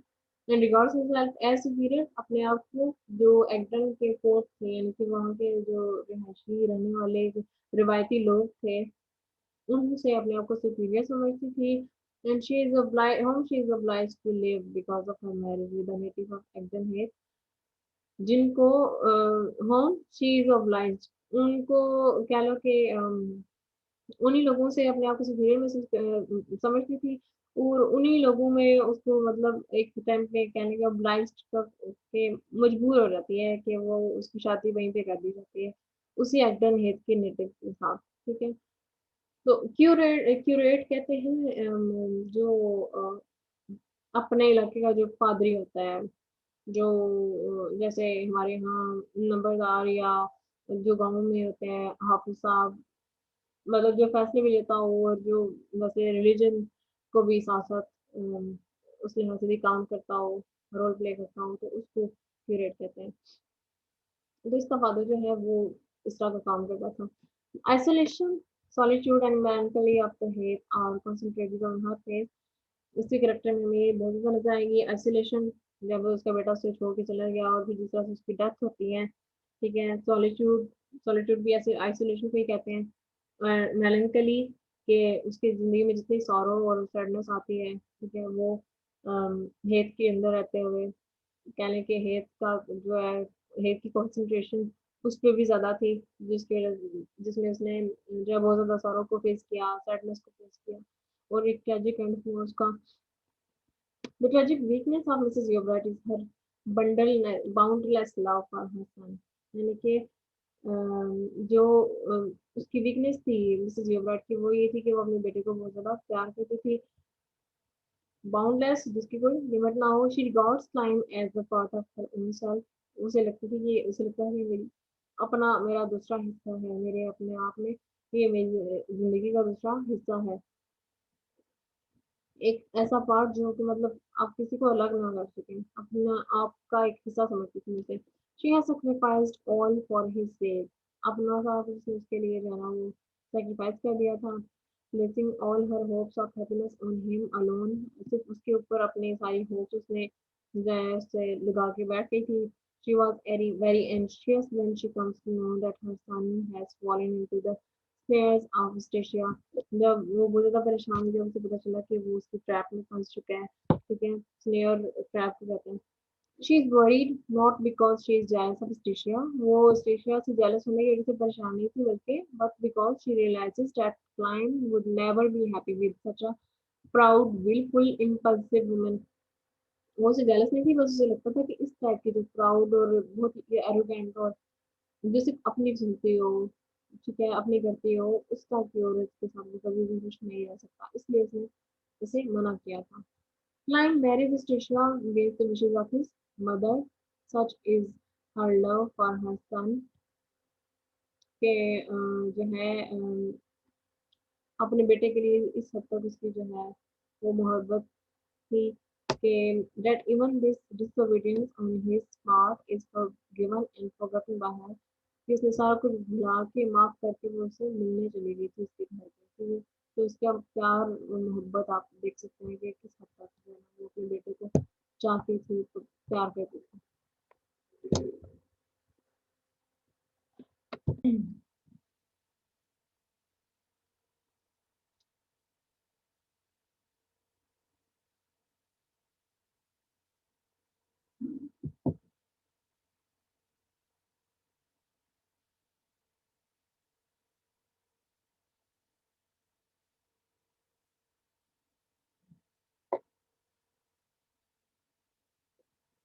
So her superiority complex, जो उसका अपना अपना कॉम्प्लेक्स था कि मैं अपर क्लास से बिलोंग करती हूँ, और इस बेस पे जो है वो अपने आप पे नाज करती थी। Mrs Yeobright possesses strongly marked qualities of character, यानी कि उसके अंदर जो है वो स्ट्रांगली इस तरह की क्वालिटीज थी कि वो अपने आप को पोसेस करती थी, अपनी पोसेसिवनेस को शो देती थी।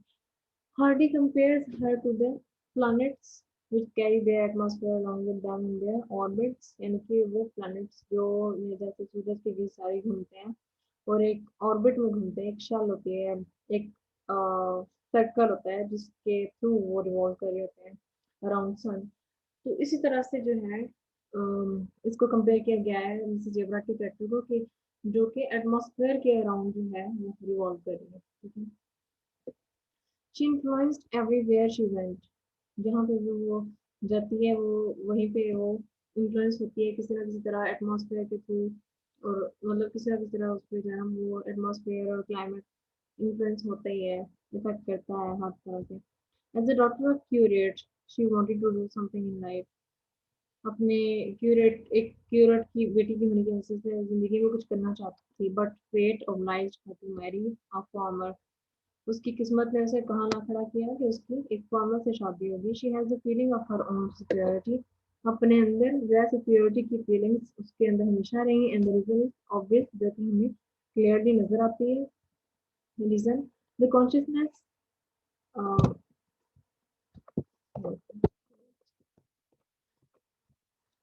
the consciousness of her social security has given to Mrs. Yeobright an air of reserve and a feeling of pride in her family।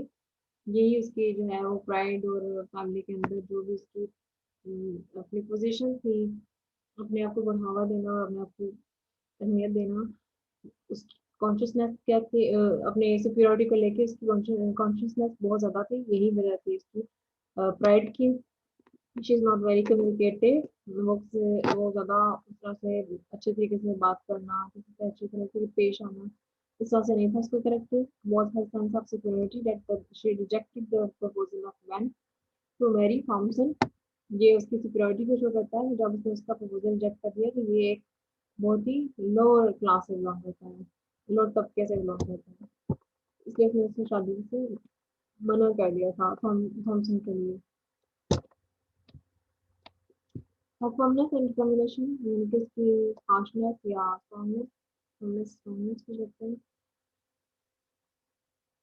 या सॉलिड होने को किसी चीज की सॉलिडिटी को शो करते हैं। She is very firm and determined woman. It is true that life did not give her the opportunity to cultivate these inborn qualities of character। अपने इन क्वालिटीज को उसे मौका ही नहीं मिला जो अपनी लाइफ में उनको जो है इसका फायदा उठा सके, इनको किस तरह से कल्टीवेट कर सके। circumstances are the obstacle against her development, जो इन्वायरमेंट था, एटमॉस्फेयर था और सर्कमस्टांसेस थे उसके जो रिकॉर्ड बने इसके डेवलपमेंट में।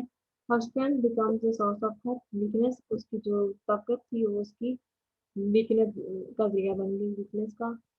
circumstances shatter her, उन्हीं circumstances ने उसको गिरा दिया। She herself suffers and makes others suffer only. वो खुद भी सफर करती है और दूसरों को भी उसकी वजह से सफर करना पड़ता है, because she is dominant form, बहुत ज्यादा डोमिनेंट, हार्श और सख्त किस्म की औरत थी जिसमें फ्लेक्सिबिलिटी नहीं थी। So this was all about her firmness and determination. Let's go ahead to her tragic grandeur. Grandeur मतलब glory. The tragedy of Miss Gilbert is the tragedy of well-meaning intentions frustrated by cruel charms. अपना उसकी जिंदगी में जो cruel charms और fate का element है उसकी वजह से जो है उसको tragedy face करना पड़ी. In her death, it is the mother's heart throbbing within her. यानी कि जब उसकी डेथ होती है तो उसके अंदर जो है एक माँ का कहने के दिल लाइक बीट कर रहा होता है, ठीक है, धड़कन उसके अंदर एक माँ की धड़कन जो है वो चल रही थी, लाइक जैसे वो अपने बेटे को मिलने के लिए तरस रही थी, ठीक है, थ्रॉबिंग होता है फिर कुछ like to beat something, beat rapidly, कुछ चीज फौरन से आपके दिल में चल रही थी, दिमाग में, which lands her a tragic grandeur, यानी कि एक ट्रेजिक एंड उसको जो है ना वो उसकी तरफ ले जाता है। All that was good in her becomes instrumental in causing her a tragic death. सारी उसकी जितनी भी क्वालिटीज थी, उसकी अपनी हार्शनेस, उसकी डिटर्मिनेशन, उसकी सुपीरियरिटी पर उसका जो नाज था, ये सारी चीजें मिलकर एक इंस्ट्रूमेंट की हैसियत से उसकी वजह बनती हैं उसकी ट्रेजिक डेथ के लिए। The tragedy of noble Vye's character arouses the tragic emotions of pity and fear in awful measure. यानी कि वैसा जो है ना इंसान जो थोड़ा मतलब वाइस कैरेक्टर हो, थोड़ा सा ट्रेजेडी ऑफ नोबल, मतलब वो नोबल भी थी एक हद से, जैसे उसने थॉमसन का साथ दिया, तो हमारे अंदर इसके लिए थोड़े से पिटी और एक उसके इमोशंस को लेके फियर भी हमारे दिल में जो है थोड़ा सा हमें फील होता है उसकी ट्रेजिक इमोशंस को लेके। Okay, so that was about the character of Mrs. Yobright. So there is the character of Walden now, जिसको हमने ऑलरेडी बहुत ज़्यादा डिटेल में पढ़ लिया हुआ है। The villain Wildeve has the most attractive personality. ये हीरो नहीं था लेकिन ये विलन था इस नॉवल का, जिसकी बहुत अट्रैक्टिव पर्सनालिटी थी और जिसको स्टेशिया दूसरों से बेहतर समझती थी। He is the character of low sensuality, जिसमें सेंसिबिलिटी बहुत कम थी, एक ऐसा कैरेक्टर था। He is the villain of the novel, इस नॉवल का विलन था। He is the cause of unhappiness of Thomasin and is responsible for Eustacia ruin. उसकी जो कहने की थॉमसन की जिंदगी बर्बाद करने के बाद वो अगर अगर किसी की जिंदगी बर्बाद की तो वो स्टेशा की थी, अगर उनसे घर से ना भगाने का सोचता तो वो शायद हैप्पीली क्लाइंट के साथ रह सकती थी। In the beginning of the novel, he is an engineer, but he has reduced himself to an innkeeper. Novel के शुरू में हमें पता चलता है कि वो एक इंजीनियर है, लेकिन अपने आप को वो एक इनकीपर, फिर अपने आप को वहां से ले जाता है और फिर एक इनकीपर की हैसियत से अपनी जॉब करते हुए नजर आता है। Fascinating personality has he wild has an attractive outward turn. He possesses well polished tastes, ठीक है, लाइक उसको जो है अपनी जिंदगी में एक अच्छा टेस्ट जो है वो बहुत ज़्यादा अट्रैक्ट करता था, पोजेस करता था। जैसे अपने पेरेंट्स को लेके, अपनी ज़िंदगी में उसकी मोहब्बत को लेके, पैसा हो या जो भी हो, उस हर चीज़ में से जो है ना एक पॉलिश टेस्ट चाहिए होता था। He's fond of fine dress, ठीक है, he has a gift of the gab, uh, he is a sort of lady killer, जो कि मैंने आपको शुरू में बताया था कि लेडी किलर है क्योंकि वो जो है लड़कियों को इम्प्रेस करता था अपनी पर्सनालिटी से, ठीक है, और इम्प्रेस करता था, और जैसे उसने कह लीजिए थॉमसन और उसके साथ किया था, स्टेशा के साथ, ठीक है, तो इस तरह से जो है इस तरह से उसको लेडी किलर कहा जाता है। Thomasin loves him and he likes Eustacia, ठीक है। ये ऑलरेडी आपको पता है। He has gift of the gab. Gab मतलब एक अच्छी बात करने का जो तरीका होता है, अच्छी चैट करना, कन्वर्सेशन रखना। Some compensating traits and the touch of romance. Traits कुछ उसकी क्वालिटी, खासियत। कंपनसेट जो कि बैलेंस करती है। Though Waldeck seems a villain at first sight, he has many compensating traits in his character. He has a spirit of adventure and love of independence. यानी कि उसको एडवेंचर करने का भी शौक था और उसको इंडिपेंडेंस का भी, मतलब आज़ादी का जो है ना वो उसके अंदर बहुत ज़्यादा पाई जाती थी, क्वालिटी पाई जाती थी। He's a hardworking person. We was brought up to do better things than keeping an inn. यानी कि उसे जिस तरह से पाला पोसा गया और बड़ा हुआ, उसे इस तरह से बड़ा किया गया अपनी जिंदगी में, वो इस तरह से बड़ा हुआ कि वो उसको इससे बेहतर चीजें वो कर सकता था, लेकिन अपने आप को उसने एक इन कीपर की हैसियत से ही महदूद रखा। His qualities of character, his graceful personality, polished manners, and love of adventure impress the mind of the readers, even when they condemn him for his various faults. उसमें बहुत सारे फॉल्ट्स होने के बावजूद जो है ना, रीडर कोई भी पहली दफा उसका करेक्टर इस तरह से पढ़ेगा तो उसे बहुत ज्यादा इम्प्रेस होगा। वर्ल्ड में भी sensual but he has an adventurous and romantic sensuality. उसमें जितना भी वो चाहे सेंसुअल हो या क्या लीजिए लाइक अट्रैक्टिव पर्सनालिटी जितनी भी हो उसकी, लेकिन वो एक एडवेंचरस भी था और जो है ना एक रोमांटिक सेंसिबिलिटी भी उसमें पाई जाती थी। Whenever Waldeck faces obstacles in the way of his love, अपने मोहब्बत को पाने के लिए जितनी मुश्किल उसको वो बर्दाश्त करना पड़ती थी, he makes great efforts to get the object of his desire। अपनी ख्वाहिश को पूरा करने के लिए वो बहुत ज़्यादा कोशिशें जरूर कर देता था। He first turns from Rachel Thompson, but when the license complication is in the way of marriage arises, he begins his interest to Stacia। पहले वो स्टेशिया से थॉमसन की तरफ जाता है और फिर मैरिज लाइसेंस की जो कॉम्प्लिकेशन की हो जाती है, कॉम्प्लिकेटेड हो जाता है वो मामला मैरिज का, तो उसके बाद फिर वो वापस स्टेशिया की तरफ अपना इंटरेस्ट डेवलप करना शुरू कर देता है। His character and the cause of tragedy। The evil in its nature is revealed fully। उसके अंदर जो एक शैतानपन था, उसकी जो इवलनेस थी वो रिवील की होती नजर आती है नॉवल के अंदर। When he leaves Thompson, जब वो उसे छोड़ देता है, even after marriage and returns to Stacia, who is now married to Klein, और अपनी बीवी को छोड़ के किसी दूसरी बीवी के पीछे चला जाता है। There is no doubt the chance plays its own part in Wild's life to make it tragedy। यानी कि इसमें कोई डाउट नहीं है कि इसकी जिंदगी में भी चांस और फेट का बहुत ज्यादा रोल है, जो उसने उसकी जिंदगी को एक ट्रेजिक एंड दिया। The sudden arrival of crime as his rival, जो सडन अराइवल था at the end of novel, the chance meeting with station at the grounds, the chance Fortune inherited by him. यानी कि जिस time पे वो the end of novel वहां पे पहुंचता है, फिर जो चांस उनकी मीटिंग फर्स्ट मीटिंग है होती है जो उनकी डांस करते हैं एक दूसरे के साथ, the chance Fortune inherited by him. यानी कि यहाँ पे उसको कह लो कि उसकी किस्मत में लिखा हुआ था, ये उसकी अच्छी किस्मत थी कि जो मे बी उसे विरासत में मिली थी। और contribute to his ultimate tragedy, जितना भी जो है वो उसके ये सारे एलिमेंट्स जो हैं मिल के एक ट्रेजेडी की फॉर्म में उसके सामने आते हैं। However, in his case, character is also destiny। उसका करेक्टर एक कहने के आउटसो डेस्टिनी, एक आउटसो जो है ना वो लाइक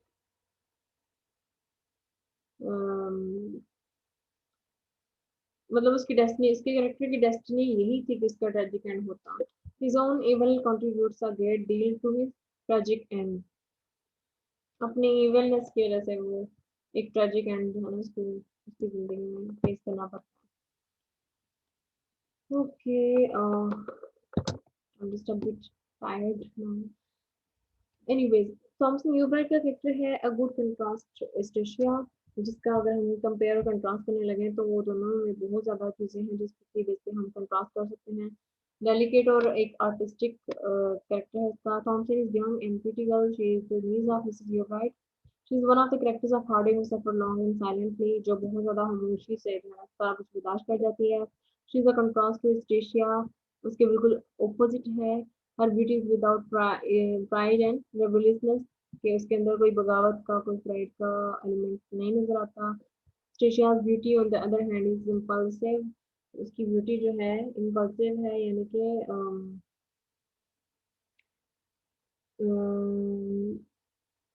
सडन जो चेंज कहने ना अपीयर होती हैं चीजें, वो उस साथ ये किया ना, वो उसकी ब्यूटी थी, इम्पल्सिव ब्यूटी। ठीक है। कैप्रिशियस, wayward and rebellious.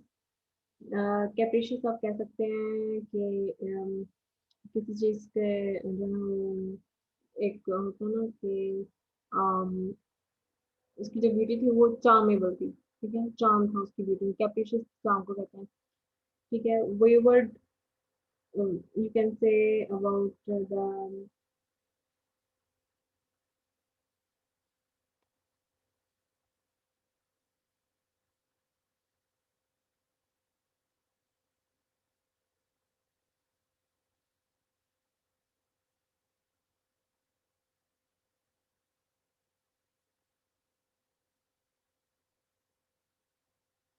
wayward and rebellious, जो कि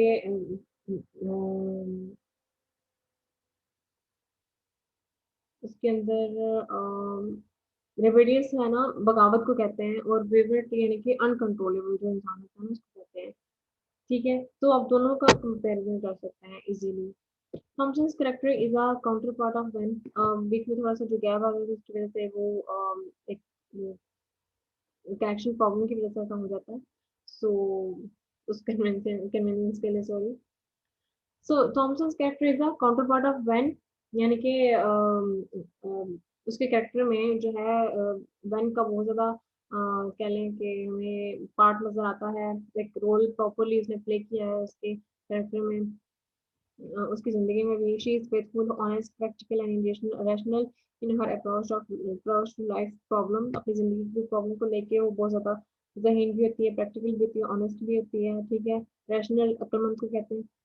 she has inherited sweetness and humility from her father, अपने फादर से उसे स्वीटनेस और ह्यूमिलिटी यानी कि हम्बलनेस मिली है। A musician who died in the prime of his life, जो एक म्यूजिशियन था उसका फादर, जो कि अपनी जिंदगी के इब्तदाई हिस्से में ही उसकी लाइक अर्ली एज में उसकी डेथ होगी। She has something sweet and artistic, our smile and allergy allegories concerning her began and ended with birds, यानी कि उसके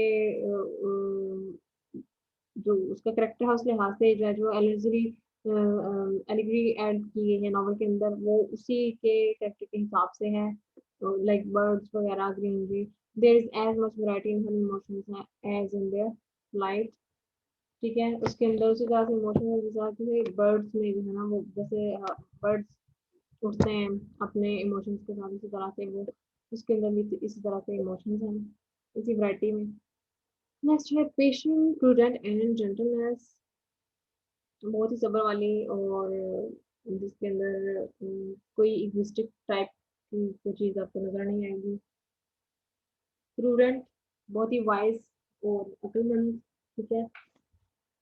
Thompson has sweet, honest, and pretty face, suggestive of hopefulness, but clouded at times with anxiety and grief, जो कि hopefulness के साथ और pretty और अर्नेस्टी के साथ अपनी जिंदगी गुजारती है, लेकिन समटाइम्स इसके ऊपर एंजाइटी यानी सॉरो और फ्रस्ट्रेशन के भी बादल एक तरह से आते हैं।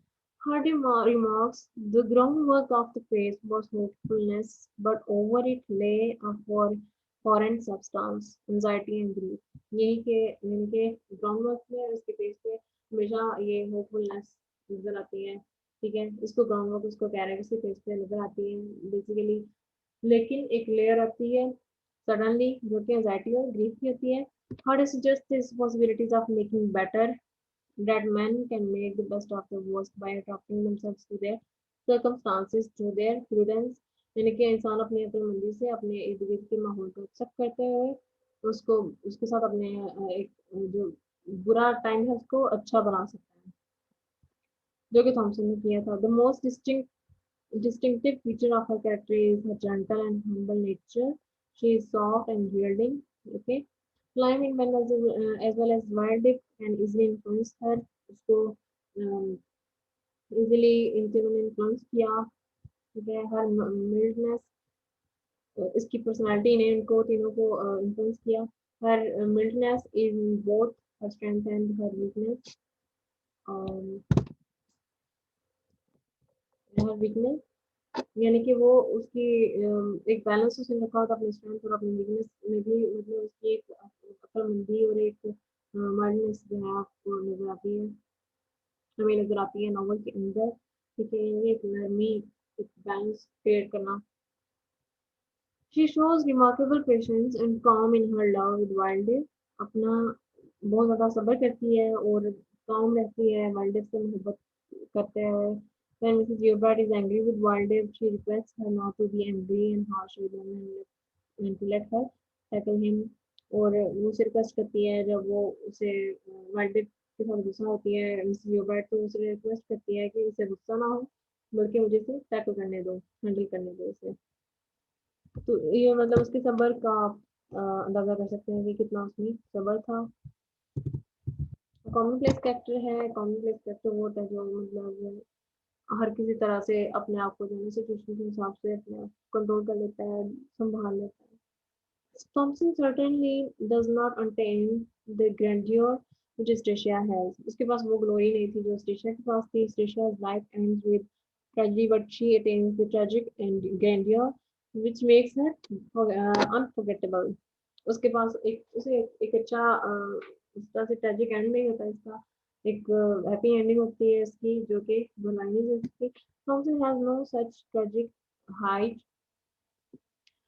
She is a commonplace and mediocre character. She is a weak character and lacks power and ambition with her heart's desire. One man and the other continually rejected her. ठीक है। Um, yes, she is of compromising attitude. She always adjusts herself to the atmosphere. अपने आप को adjust करना जानती थी और one man and the other continually rejected her, यानी कि यहाँ पे वाइल्डर की बात हो रही है और उसके बाद जो है आई थिंक क्लाइंट की बात हो रही है, जिसने उसे रिजेक्ट किया था। और लेकिन फिर भी उसने जो है वो कम्प्रोमाइज़ किया अपना, जो है उसके एटीट्यूड में ये कम्प्रोमाइज़ सेक्रीफाइस बहुत ज़्यादा हमें देखने को मिलता है। The role of Diggory Venn, Diggory Venn आ गया है अब एक ऐसा करेक्टर जो कि क्या लें कि दूसरों के मामलात में हमें हर जगह अपेयर होता नजर आता है। Everyone is the representative of the old profession and so the representative of the old world existence. He has once a prosperous dairy farmer. He is still he, he is still young with blue eyes and beautiful figure. वो भी एक young और beautiful person था. Mrs. Gilbert rejected her as the suitor of Thompson. उसने कहा था कि ये इसके लिए suitable नहीं है. Thus he became a redder man because he rejected suitors like to roam about. यानी कि वो एक फिर रेडलमैन बन गया। उसे लगता था कि ये जो लाइक उसके बाद उसने कहा कि मैं अपने आप को कुछ इस तरह से बनाऊंगा कि मैं कुछ किसी के लिए सुटेबल हूँ। He is faithful in love, generous and kind. He is the wisest character in the novel that sees through all others. ठीक है, जो हर कैरेक्टर को जो है देख रहा होता है कि कौन क्या कर रहा है और कौन किसकी जिंदगी में इन्वॉल्व है, कहाँ पर इन्वॉल्व है, ये सारा उसको पता होता है। Diggory Van, his helpful nature, sincere and faithful love. Diggory Van is apparently a minor character, but he has a pivotal role in the novel.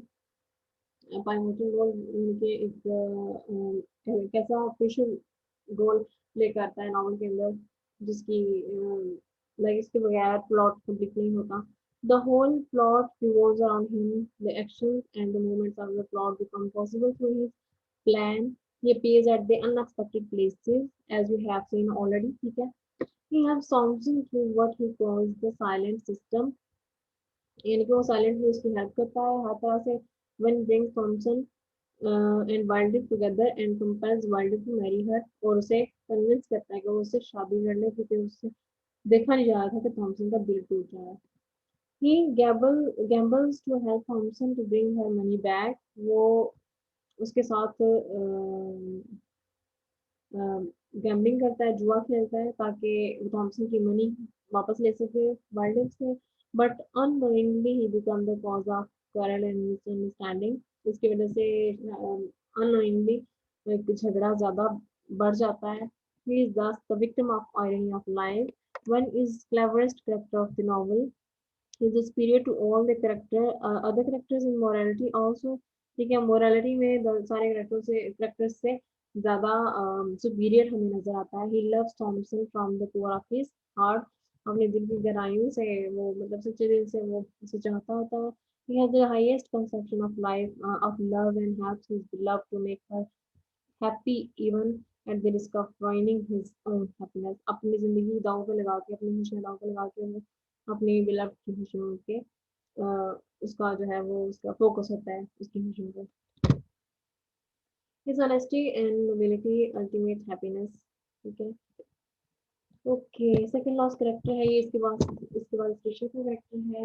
I think it will be the last character to discuss here।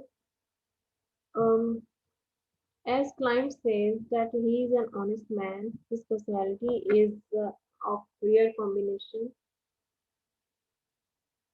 He has a lot of experience of the world। उसने कहा कि उसके पास बहुत ज़्यादा experience है। जैसे client ने कहा कि एक बहुत ही ऑनेस्ट इंसान है। ठीक है, इस clever in the worldly sense of the term. दुनियावी तौर पे उसे बहुत ज़्यादा चीज़ों का पता था और कैसे हैंडल करना है ये भी वो जानता था, इस लिहाज से उसे क्लेवर कहा गया। Yet he does not use his cleverness। अपनी वो वाली क्लेवरनेस उस तरह से इसने यूज नहीं की। अगर वो क्लेवर होता तो वो थॉमसन को उसकी रीयूनियन के लिए हेल्प नहीं करता। He uses his cleverness not for his own goodness but for the goodness of others। He has a calm temperament, presence of mind, and clever thinking, although he has no education। अनपढ़ होने के बावजूद उसके पास बहुत कहने की बहुत sensible था और काम टेम्परामेंट का मालिक था। He is also considerate। In the end, he is shown happy, contented, dancing, enjoying, and drinking। In this way, he provides an element of betterment in the world of his grim and terrible tragedy। इस tribal tragedy और सॉरोनेस में उसकी जो है ना वो उसकी character में हमें बेटरमेंट उसकी जिंदगी में अच्छा होता हुआ हमें कुछ नजर आता है। Okay, now come to the character of Eustacia. मैं बहुत ज़्यादा डिटेल में इसलिए नहीं जा रही क्योंकि एक तो मेरी बोलने की थोड़ी सी कैपेसिटी कम हो रही है because I am tied enough. तो सेकेंडली इन कैरेक्टर्स को मैं ऑलरेडी डिस्कस कर चुकी हूँ, इसलिए मैं ज़्यादा डिटेल में नहीं जा रही। Stisha Hoy is an example of character portrait through asset description। He is representative of tragedy of environment and of man's rebellion against fate।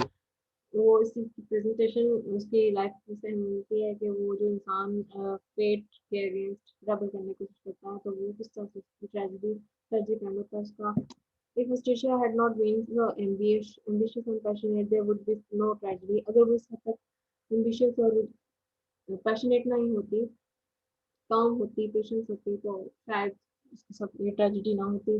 Stacia's tragedy represents hardest way of life and man's helpless struggle against fate। यानी कि इंसान अपनी किस्मत से नहीं लड़ सकता और ये हम इसके करेक्टर के थ्रू देख सकते हैं। Stacia's great personality beauty is responsible for the tragedy of Klein। उसके साथ साथ क्लाइम की भी ट्रेजेडी की वजह ही बनती है। World and the death of Mrs Yeobright. उनकी डेथ की भी वजह यही बनती है। The superstitious woman of Hebron hates look upon her as a witch। उसको एज अ विच बुलाया जाता है। पर ऑनेस्टली अगर देखा जाए तो एज अ विच ही उसने अपना करेक्टर प्ले किया है फॉर द नॉवल। सबको तंग किया है। She has an evil influence on life of everyone in the novel. Novel के अंदर हर पे अपना जो है इन्फ्लुएंस उसने रखा है, शैतानी असर। Hardy describes her beauty with a great poetic power। Hardee's की पोएटिक पावर को जो है उसकी ब्यूटी को जो है एक पोएटिक वे में रिप्रेजेंट करता है। She has a fair complexion and soft as a cloud। उसका complexion और उसकी स्किन इतनी सॉफ्ट और लाइक फेयर थी जैसे कि बादल है। She has dark and passionate eyes and beautiful mouth with sensuous lips. यानी कि वो ये उसकी लिप्स आईज और उसका कम्प्लेक्शन इसकी ब्यूटी को प्रेजेंट कर रहा है. Her musical voice, graceful motions, dignified and queenly bearing make her look like goddess of Greek mythology. उसके जो उसका उसकी जो appearance, उसकी आवाज, उसकी ब्यूटी इस तरह से जैसे कोई क्वीन हो, कोई गॉडेस हो ग्रीक mythology की. ठीक है. She reminds one of the lotus eaters and Cleopatra of rose, rubies, and tropical midnights. She is also regarded as the queen of night. ये सारे ग्रीक माइथोलॉजी में आ जाते हैं. ठीक है. और कुछ फेमस रोजेज और इस तरह के जो है ना जो खुशबू अच्छी हो उनकी उनका जो है रूबीज और रोज ये उसका रेफरेंस है. उसको रात की रानी भी कहा जाता है, ऐसा कहा जाता था. Her capricious, self-centered and self-willed nature. Trisha Miles is capricious and inconsistent. Inconsistencies में बहुत ज़्यादा थी. वो एक चीज़ पे स्टिक होकर नहीं रह पाती थी. कैप्रिशियस थी यानी कि वो बहुत ज़्यादा उसमें जैसे you can say I guess जैसे कोई इंसान चार्म चार्म होता है इसमें बहुत ज़्यादा चार्म अट्रैक्शन बहुत ज़्यादा. She is a woman of changing mood. जिसका mood by the time change होता रहता था हर नई चीज को देख के. First she loves Wildeve they leave him she leaves him for Clym. यहाँ पे ये मिस्टेक है, ये आप ठीक कर लेना. She leaves him for Clym, breaks Wildeve's marriage with Thomasin. दोनों की शादी हो जाती है. Then later brings about the marriage herself. और अपने आप उससे शादी करने के लिए उसे राजी कर लेती है. Duffin points out that ये Duffin वही क्रिटिक है that she loves too hotly and passionately to love love. मोहब्बत के मामले में बहुत ज़्यादा पैशनेट और बहुत वार्म है. Stisha is willing to sacrifice all other considerations and the happiness of every other person for her own pleasure and satisfaction.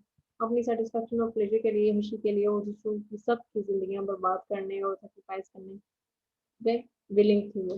She is very selfish and even she loves climbing sincerely, but it is a form of self love. ठीक है. जिस तरह से उसने client को वो उसे मोहब्बत करती थी वो उसका एक्चुअली सेल्फ लव ही था कि वो पैलेस जाएगी और वहाँ जिंदगी गुजारेगी. When client becomes blind, she is sorry for herself than for client. वो ब्लाइंड होता है तो उसे अपने आप पे ज्यादा रहम आता है बजाय इसके कि क्लाइंट पे आता. लैक ऑफ मॉरल सेंस है. हर मेलनकली है. मेलनकली अगेन वही रिपीटेड सैडनेस. ठीक है. सॉरोनेस.